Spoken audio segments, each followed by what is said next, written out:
nuit, Intégral Business. Le grand show de l'écho. Sidonie Watrigan, Benaouda Abdeldaïm sur BFM Business. Notre invité ce soir, un spécialiste des législations anticorruption, un juriste, avocat au cabinet Norton Rose LLP à Paris. Vincent Begley, bonsoir.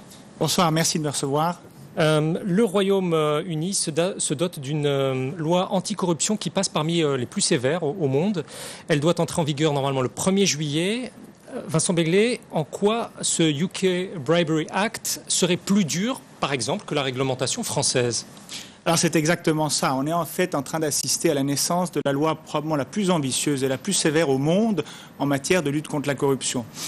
Vous avez un précédent qui est la loi américaine qui est appliquée depuis 30 ans, qui était très sévère, mais ils étaient un petit peu seuls au monde, non seulement dans la loi mais aussi dans l'application. Ils ont généré des milliards en amende. Aujourd'hui, la loi anglaise vient dépasser ce cadre-là. Il y a eu une affaire en Angleterre assez retentissante qui est l'affaire BAE, qui a probablement incité à ce développement. Et cette loi aujourd'hui dépasse la loi américaine, exactement, notamment dans le champ d'application, qui s'applique à beaucoup plus d'entreprises dans le monde que la loi américaine. Et par ailleurs, vous avez aussi certaines exceptions dans la loi américaine. Vous pouvez, certains pots de vin soient admis.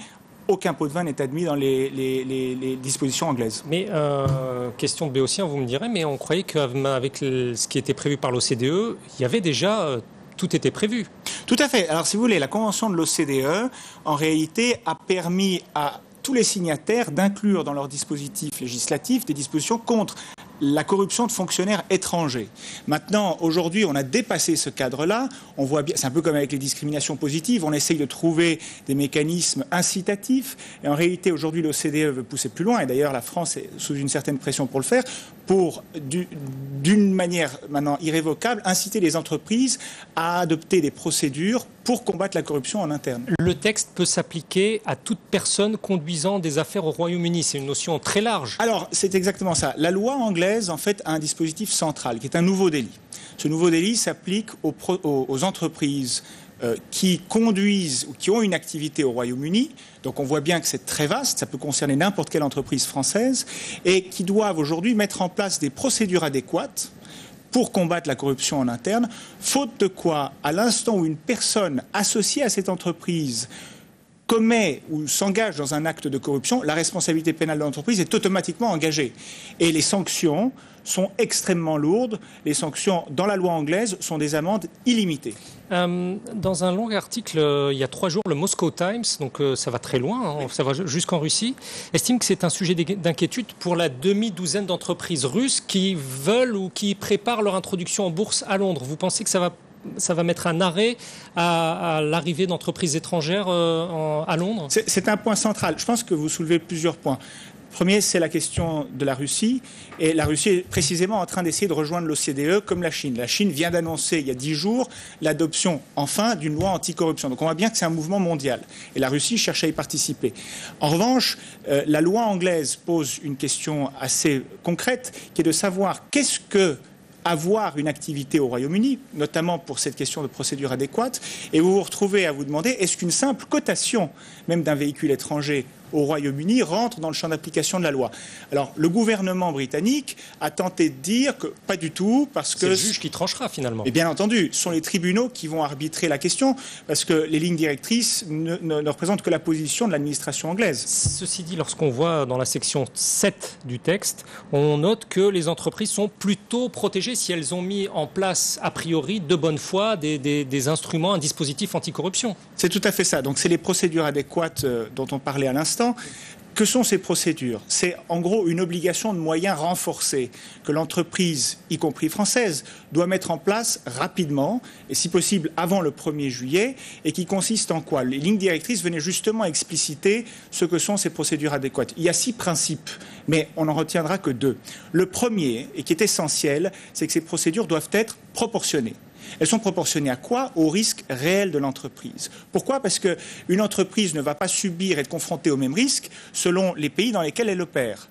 Donc vous avez des pays où la corruption est endémique. L'autre élément, c'est que la corruption peut aussi être plus importante dans certains secteurs d'activité. Vous avez des organismes indépendants qui relèvent que, par exemple, l'industrie de l'énergie ou les industries extractives ou l'armement sont plus confrontés à cela. Donc en fonction de ces risques, vous aurez une réponse. Maintenant, le deuxième principe qui est absolument impératif, et c'est ça qui doit aussi changer, c'est que le message et la conformité doivent venir d'en haut. C'est les hauts dirigeants qui doivent aujourd'hui l'insuffler. Dès lors que, vous l'avez dit, les amendes ne sont plus plafonnées, c'est un excellent moyen de prévenir l'acte de corruption.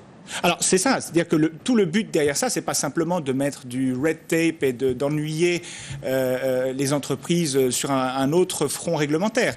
On est franchement face à quoi? Un risque de corruption qui est aujourd'hui très clairement identifié, qui a été beaucoup trop longtemps toléré. Et derrière ces règles, on cherche tout simplement à revenir à des règles dans une économie de marché qui soit un petit peu plus transparente et égalitaire. Et par la même occasion, on essaye aussi de supprimer ce qui est à la racine de la plupart des révolutions actuellement dans le monde arabe. Dans l'Evening Standard, le ministre de la Justice, Kenneth Clarke, qui pousse cette UK Bribery Act, il s'en prend à ses avocats cupides, je le cite, qui veulent faire peur aux exportateurs pour ainsi les forcer à dépenser des millions en conseils pour se conformer à la loi. Est-ce que vous lui donnez tout à fait tort? Pas du tout. Alors, il ne visait pas spécialement les avocats, il visait plutôt les conseils. Voilà. Oui, ce n'était pas les lawyers, c'était les conseils dans le texte. Non, c'est bien le mot les lawyers. Mais c'est, alors, il y a eu peut-être plusieurs traductions, mais en attendant, ce sont surtout des boîtes de conseils qui essayent un petit peu d'utiliser ça comme une caisse de résonance. La réalité, c'est que cette lutte aujourd'hui mondiale contre la corruption est une réalité qu'on n'arrêtera pas. Les avocats ont un rôle à jouer. Évidemment, on ne le souhaite pas en matière d'investigation, d'enquête. Vous n'avez pas envie de faire l'objet d'une enquête anglaise ou américaine. Les coûts sont excessif. Oui, préférez prévenir. Et il est très important aujourd'hui de prévenir. Et pour cela, l'avocat, comme d'autres conseils, sont très bien placés pour effectuer cette conformité, car pour l'établir, il faut faire cette analyse des risques. Et cette analyse des risques, elle a lieu plus facilement lorsqu'elle s'inscrit dans la confidentialité stricte des échanges entre l'avocat et son client. Kenneth Clarke affirme aussi que finalement un peu de bon sens permet tout simplement de prévenir l'acte de corruption. Il dit quand vous payez un ticket à votre client pour venir voir un match de rugby à Twickenham, d'accord. Lorsque vous l'invitez avec son épouse à une croisière aux Caraïbes, on voit tout de suite l'acte de corruption. Vous êtes d'accord avec cela? Mais je ne peux que renforcer cette réponse. C'est exactement ça. Il n'y a pas de taille unique, il n'y a pas quelque chose de révolutionnaire dans les solutions. Ce qui est nouveau, c'est qu'aujourd'hui, on est obligé de les appliquer. Et ce que vous mentionnez, c'est au fond, c'est le coût raisonnable des dépenses engagées en matière de divertissement, question qui a fait beaucoup trembler les états-majors en Angleterre pour les tickets de Wimbledon ou les dîners chez la Serre. Mais la réalité, c'est qu'aujourd'hui, il n'est pas très sorcier de mettre en place ces règles. Simplement, il faut le faire. Et il faut que le message vienne vraiment de la direction. Vincent Begley, avocat spécialiste des législations anticorruption au cabinet Norton Rose LLP. Merci beaucoup. Merci à vous.